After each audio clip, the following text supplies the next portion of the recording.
Pengundian dan pengumuman nomor urut pasangan calon wali kota dan wakil wali kota Denpasar dihadiri ketiga pasangan calon dengan memakai pakaian adat Bali dengan ditemani masing-masing tim pemenangan, kader partai pengusung serta relawan.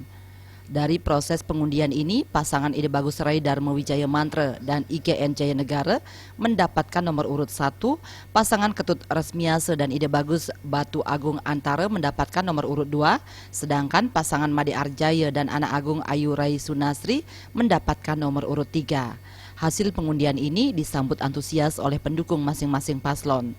Ketua KPU Denpasar Gede John Darmawan mengatakan pengundian nomor ini merupakan kelanjutan dari proses sebelumnya, yaitu penetapan calon pada Jumat 11 September lalu. Proses pengundian nomor urut ini, nomor urut sudah diketahui, kita akan memasuki proses kampanye. Tanggal 14 besok kita akan melakukan pembukaan kampanye dan kita akan melakukan deklarasi damai. Pengundian pasangan calon akan dijadikan acuan mencetak surat suara dan proses administrasi lainnya. Setelah pengundian nomor urut calon, selanjutnya 14 September akan dilakukan tahapan berikutnya, yakni pembukaan kampanye dan deklarasi damai.